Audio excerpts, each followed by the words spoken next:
Hello, welcome in this video lecture. इससे आज हम वीडियो लेक्चर में क्या पढ़ेंगे कि सोशल डाइवर्सिटी को जो है डेमोक्रेटिक कंट्री में कैसे एकोमोडेट किया जाता है। ठीक है, देखो आपने 9th क्लास में भी पढ़ा होगा डाइवर्सिटी को कैसे एकोमोडेट किया जाता है। 10th में भी पढ़ा होगा। पावर शेयरिंग एक चैप्टर है आपका, फर्स्ट चैप्टर पॉलिटिकल साइंस में। उसमें जो आपने 2 केस स्टडीज़ पढ़ी थी, बेल्जियम और श्रीलंका की। ठीक है, तो उसमें देखा होगा कि उन्होंने बेल्जियम ने किस तरह से अपने डिफरेंसेस को रिमूव किया था, है ना। और आपका एक चैप्टर है, हालांकि वो आपके सिलेबस में नहीं है, डेमोक्रेसी एंड डाइवर्सिटी। उसमें भी ये दिखाया गया कि how the social diversity has been accommodated in democratic country. जो सोशल डाइवर्सिटी है उसको डेमोक्रेटिक कंट्रीज़ में कैसे एकोमोडेट किया जाता है, कैसे एडजस्ट किया जाता है, ये उस चैप्टर में दिया गया है। ठीक है, होता क्या है, डेमोक्रेसीज में एक कंपटीशन होता है। ठीक है, और कंपटीशन में जो सोशल डाइवर्सिटी है वो हमेशा रिड्यूस होती है। ठीक, सोशल डाइवर्सिटी से हमेशा क्या उसका रिजल्ट होता है, टेंशन। लेकिन ये टेंशन जो है वो वायलेंट हो जाए या नुकसानदेह हो जाए, इससे पहले जो है उस टेंशन को एकोमोडेट कर लिया जाता है डेमोक्रेटिक गवर्नमेंट के द्वारा। ठीक है, अब देखो इसमें एक चीज़ और है कि डेमोक्रेसी में हमारी एक्सपेक्टेशंस होती है कि एक ऐसी सोशल लाइफ जिसमें सब लोग आराम से बिना किसी तकलीफ के रह सकें। ठीक है ना। अब इसमें बहुत सारे चैलेंजेस भी हैं हमारे सामने, है ना। अब चैलेंजेस क्या क्या हैं वो है कि हम देखो सोशल डिफरेंसेस को रिड्यूस तो नहीं कर सकते, है ना। देखो जो रिलीजियस डिफरेंस है, जो फिजिकल अपीयरेंस डिफरेंस है, और जो आइडियाज़ के डिफरेंसेस हैं उनको रिड्यूस नहीं कर सकते, लेकिन हम क्या कर सकते हैं, उनको एकोमोडेट कर सकते हैं। ठीक है, और दूसरी चीज़ क्या है, दूसरी चीज़ ये है कि जो आउटकम है हमारा, जो डेमोक्रेसी का आउटकम है वो बेस्ट हो सकता है। ठीक है, कैसे, सिटीजन्स के ऊपर ये डिपेंड करता है कि how perfectly they accommodate their social differences, ये उस पर डिपेंड करेगा।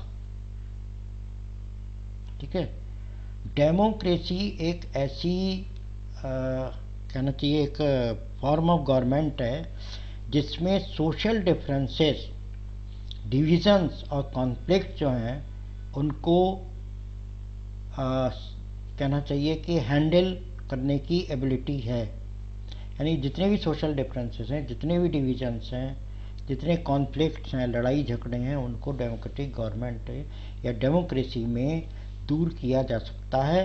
कैसे, नेगोशिएशंस और डिस्कशन के थ्रू। ठीक है, आपस में बैठ करके बातचीत की जाए, डिस्कशन किया जाए, उसके बाद एक कंक्लूज़न, एक डिसीजन ले लिया जाए जिसमें कि सभी लोग उसमें जो है पार्टिसिपेट करें। ठीक है, अब जब इतनी सारी चीज़ें हैं तब श्रीलंका में सिचुएशन क्यों वर्स्ट हुई या क्यों अलग रही। देखिए, इसका एक वजह यह है कि उसमें जो सिंगला ग्रुप्स के लोग थे, जो मेजॉरिटी में थे, उन्होंने तमिल के साथ कोई एकोमोडेट नहीं किया। जो उनके डिफरेंसेस थे, ना तो उन्होंने नेगोशिएट किया, ना डिस्कशन किया। इस तरह से there was no accommodation by the Sinhala speakers या Sinhala group to accommodate the differences with the Tamil groups. ठीक है, तो इसलिए श्रीलंका की जो सिचुएशन थी वो बिल्कुल अलग हो गई। क्लियर। अब देखिए डेमोक्रेसी में क्या होना चाहिए। डेमोक्रेसी में होना चाहिए कि सोशल डाइवर्सिटी को जो है वो क्या करना चाहिए, एकोमोडेट करना चाहिए, जो हम आपसे शुरू से कहते चले आ रहे हैं, ठीक है ना।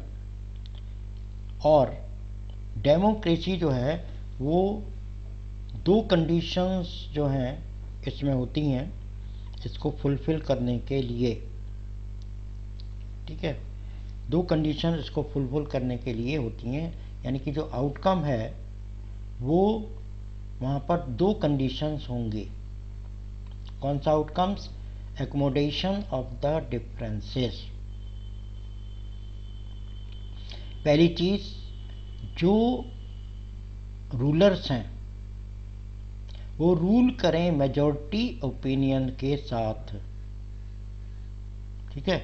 लेकिन होता क्या है, होता ये है कि जो मेजॉरिटी ओपिनियन का रूल है वो नहीं होना चाहिए, समझने की बात है ये।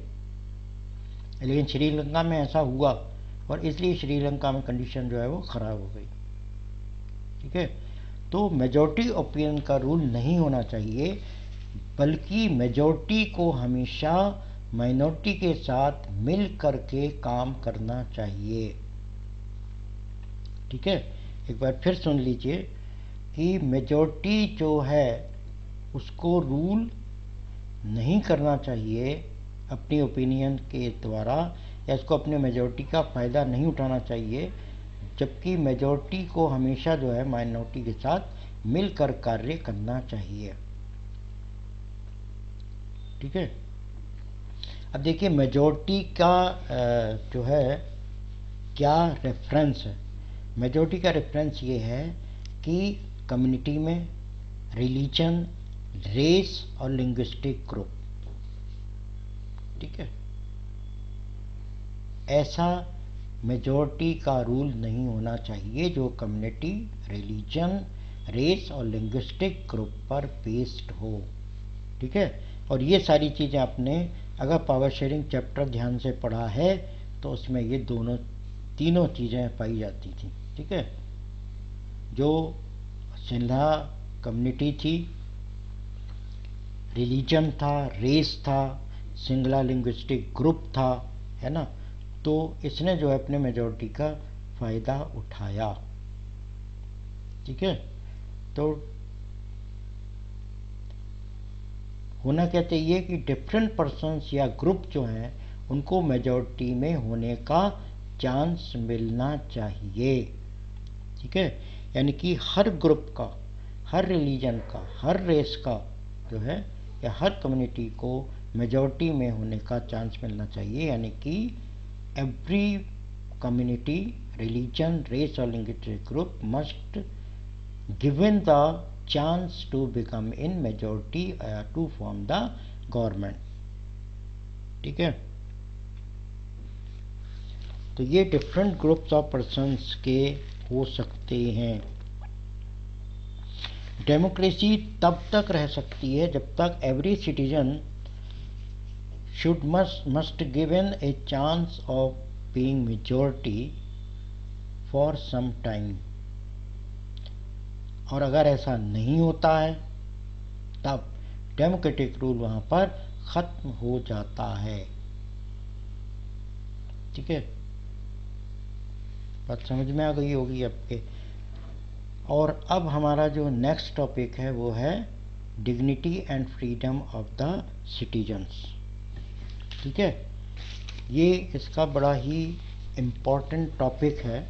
हालांकि टॉपिक तो इम्पोर्टेंट सारे ही हैं, ये मत समझिएगा कि यही इम्पोर्टेंट है बाकी कोई इम्पोर्टेंट नहीं है, लेकिन क्योंकि ये एक मेरिट है, ये एक क्वालिटी है डेमोक्रेसी की कि it enhances the dignity and it gives freedom to the citizens, ठीक है। तो डेमोक्रेसी और हमारी जो एक्सपेक्टेशंस हैं इससे वो क्या हैं, ये हैं कि every individual must be given honour और रेस्पेक्ट, ठीक। अब होता क्या है इसमें, देखिए इसमें होता ये है कि जितने भी डेमोक्रेटिक कंट्रीज़ हैं हमारे वर्ल्ड में, उन्होंने इसको रिकॉग्नाइज किया है एज ए प्रिंसिपल, ठीक। लेकिन इसको अचीव कितने लोगों ने किया है, ये देखने वाली बात है, ठीक है। तो इसके लिए क्या है, इसको रिकॉग्नाइज करना कि all individuals are equal, it is not easy, ठीक है। It takes a long time on the basis of subordination and domination, ठीक है।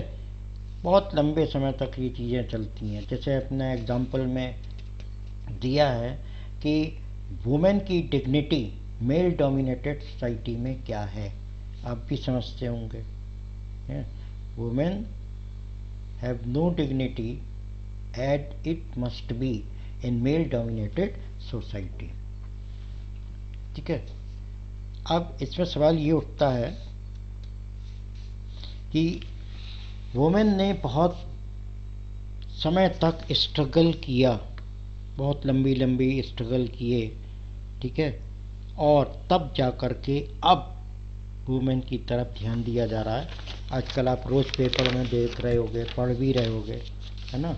अभी एक स्कीम लागू की गई है, योजना लागू की गई है, मिशन शक्ति, आपने पढ़ा होगा अखबार में, है ना। तब जा कर के इक्वल ट्रीटमेंट ऑफ वुमेन जो है वो डेमोक्रेटिक सोसाइटी का एक नेसेसरी इंग्रेडिएंट्स बन गया है, ठीक है। तो इसका मतलब ये नहीं है कि वुमेन जो है वो हमेशा रेस्पेक्टफुली जो है उनको ट्रीट किया जाए, लेकिन हाँ, अगर हमने इसको रिकॉग्नाइज कर लिया है, इसको पहचान लिया है, तब वुमेन के लिए जो है अगर कहीं कोई सिचुएशन ऐसी बन रही है जहाँ पर उनका जो डिग्निटी है वो नहीं दी जा रही है, तब वो लोग जो है स्ट्रगल कर सकती हैं। लेकिन नॉन डेमोक्रेटिक सेटअप में ये चीज़ नहीं हो सकती। इंडिविजुअल फ्रीडम और dignity can not be given under non democratic countries, ठीक। और इसी तरह से जो कास्ट इन इक्वलिटीज़ हैं वो भी हमारे देश में आपने पढ़ा होगा, पिछली क्लासेस में भी पढ़ा होगा, प्रीवियस क्लासेस में भी पढ़ा होगा कि जो कास्ट इन इक्वलिटीज़ हैं वो बरसों बरस, हज़ारों वर्षों से चली आ रही हैं, ठीक है।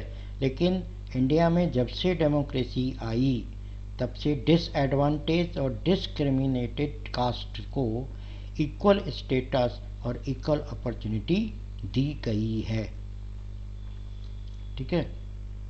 और कहीं भी अगर कास्ट इनइक्वलिटीज़ होती है, अब पहली बात तो होती नहीं है, अगर होती है तो वो जो है बहुत ख़राब मानी जाती है, ठीक है।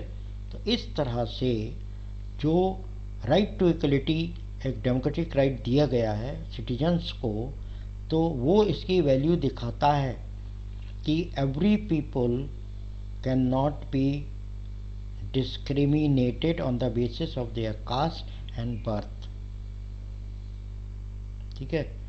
डेमोक्रेसी जो हम एक्सपेक्टेशन कर रहे हैं वो भी एक क्राइटेरिया होता है ये जज करने के लिए कि जो डेमोक्रेटिक गवर्नमेंट है वो किस तरह का कार्य कर रही है, weather the democratic government in the country is actually या रियली डेमोक्रेटिक और नॉट।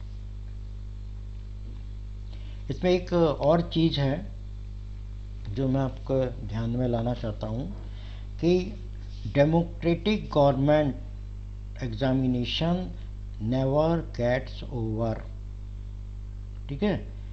यानी कि जो डेमोक्रेटिक गवर्नमेंट है उसका टेस्ट, उसका एग्जामिनेशन कभी भी ख़त्म नहीं होता। क्यों?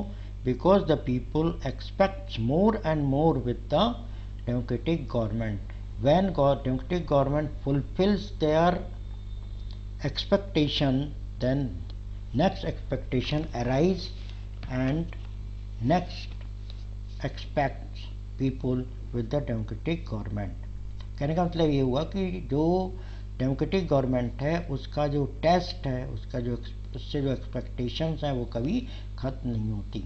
एक एक्सपेक्टेशन जब पूरी होती है तो अदर एक्सपेक्टेशन जो है वो लोग डेमोक्रेटिक गवर्नमेंट से करने लगते हैं। अब इसमें आपने देखा होगा कि अगर गवर्नमेंट ने कोई कार्य अच्छा करा, अच्छी बात है।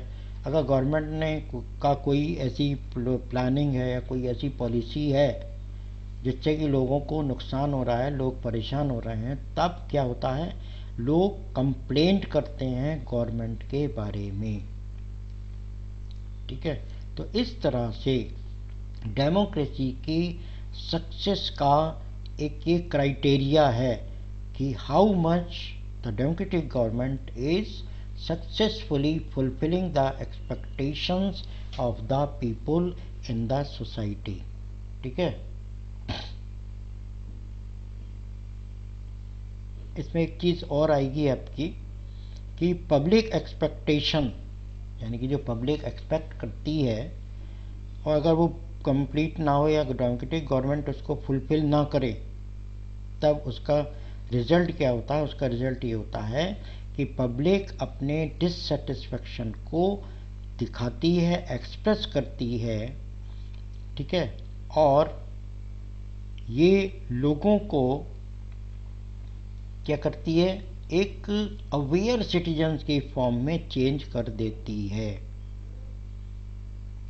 ठीक, अब इसका एक बढ़िया एग्जांपल ये है कि आज एट प्रेजेंट बहुत से वोटर्स की समझ में ये आ गया है कि उनके एक वोट की कीमत बहुत ज़्यादा है, जिससे गवर्नमेंट को रन करने में उनके वोट से आसानी भी हो सकती है और प्रॉब्लम भी हो सकती है। जबकि कुछ समय पहले वोटर्स का ये थिंकिंग थी, क्या थिंकिंग थी, कि उनके एक वोट से गवर्नमेंट का ये कोई फ़र्क नहीं पड़ने वाला है। लेकिन अब क्या है, सिटीजन इतना अवेयर हो गया है कि वो अपने वोट की वैल्यू को अच्छी तरह से समझ गया है। ठीक है, वो समझ गया है कि उसके सिंगल वोट की वैल्यू जो है बहुत ज़्यादा है, इसलिए वो जो है अपने वोट की वैल्यू अच्छी तरह से समझ गया है। ठीक है, अब इसमें होता क्या है, इसमें देखिए जो लोग कंप्लेंट करते हैं किससे, डेमोक्रेटिक गवर्नमेंट से, तो लोग जो कंप्लेंट कर रहे हैं इसका मतलब ये है कि लोग जो हैं वो अवेयर हैं, लोग जानते हैं गवर्नमेंट क्या कर रही है, गवर्नमेंट को उनके लिए क्या करना चाहिए, इसीलिए वो कंप्लेन कर रहे हैं। ठीक है, तो ये डेमोक्रेसी के एक सक्सेस का टेस्टिमनी है। ठीक है, जो ये प्रूव करेगा whether the democratic government is running successfully और not, it will be decided by the people और citizens of that democratic country. Okay, तो इस तरह से हमारा थ्योरेटिकल पार्ट जो है वो कंप्लीट हो गया। ठीक, हमने आपको शुरू में बताया था कि जो है इसमें कुछ क्वेश्चंस हैं और वो क्वेश्चन जो हैं वो केवल डेफिनेट हैं। ठीक है, और ये बहुत इम्पोर्टेंट चैप्टर है ये, इसमें से क्वेश्चंस आपको मिलने चाहिए बोर्ड एग्ज़ाम में। ठीक है, एक चीज़ ध्यान रखना, जो भी मैं बात बताऊंगा आपको बोर्ड एग्ज़ाम के पॉइंट ऑफ व्यू से बताऊंगा। ठीक है, आप उसको बोर्ड के लिए तैयार करें। तो इसमें कुछ क्वेश्चंस हैं, जैसे अकाउंटेबल, रेस्पॉन्सिव और लेजिटिमेट गवर्नमेंट की डेफिनेशन पूछ सकते हैं। ठीक है, एक तो चीज़ ये है, यह 3 मार्क्स में आ सकता है कि what is accountable, responsive and legitimate government in democracy. ठीक है, एक क्वेश्चन और मैंने आपको वीडियो लेक्चर जब शुरू किए थे इसके आउटकम्स ऑफ डेमोक्रेसी के, तो शुरू में ही बताया था कि Y democracy is better than any other forms of government, यानी कि democracy other forms of government से बेटर क्यों है। ठीक है, तो इसमें आप डेमोक्रेसी की मेरिट्स दिखाते हुए ये प्रूव करोगे comparatively other forms of government से कंपेयर करते हुए कि डेमोक्रेसी जो है बेटर गवर्नमेंट है अदर फॉर्म्स ऑफ गवर्नमेंट से। ठीक है, और एक क्वेश्चन बनता है decision making delays comparison with non democratic regime. ठीक है, डिसीजन में डिले होती है नॉन डेमोक्रेटिक रिजाइम के कंपैरिजन में। तो आपको ये इसमें लिखना है कि नॉन डेमोक्रेटिक रिजाइम में क्योंकि डिसीजन मेकर सिंगल पर्सन है, जबकि डेमोक्रेसी में डिसीजन मेकिंग एक प्रोसीजर होता है, उस प्रोसीजर के थ्रू डिसीजन लिया जाता है और जिसकी वजह से डिसीजन लेने में देर होती है, लेकिन डिसीजन गुड क्वालिटी का होता है। इस तरह से आप इस क्वेश्चन का आंसर लिखोगे। ठीक, अब जो पहला क्वेश्चन है और फोर्थ क्वेश्चन ये सेम है। इसमें आपको how does democracy produce an accountable responsible legitimate government, ये दिखाना है कि डेमोक्रेसी किस तरह से अकाउंटेबल रेस्पॉन्सिबल और लेजिटिमेट गवर्नमेंट बनाती है या मिलता है। ठीक है, फिफ्थ क्वेश्चन आपका सेम है, 9th क्लास में भी पढ़ा होगा, मेरिट्स और डिमेरिट्स ऑफ डेमोक्रेसी। ठीक, या qualities and weaknesses of democracy उसमें लिखनी है। ये क्वेश्चन जो है एक स्टेटमेंट है, democracy seems to be good in principle but felt it to be not so good in practice, justify या एक्सप्लेन। कहने का बताइए डेमोक्रेटिक गवर्नमेंट जो है वो प्रिंसिपली तो अच्छी है, लेकिन ग्राउंड लेवल पर जो है वो उतनी अच्छी नहीं है, ये आपको दिखाना होगा। लेकिन इसको नॉन डेमोक्रेटिक कंट्रीज से या अदर फॉर्म्स ऑफ गवर्नमेंट की जो कंट्रीज हैं उनसे कंपेयर करते हुए दिखाना पड़ेगा कि फिर भी अगर डेमोक्रेसी जो है प्रिंसिपल में गुड नहीं है, प्रिंसिपल में गुड है और प्रैक्टिस में गुड नहीं है, फिर भी आप कह सकते हैं कि comparatively democracy is better form of government than the other form of government. ठीक है, तो इस तरह से ये इस लेक्चर ये आउटकम्स ऑफ डेमोक्रेसी जो चैप्टर है उसका थ्योरेटिकल पार्ट जो है वो कंप्लीट हुआ। ठीक है, that's okay for today. Thank you and thank you very much.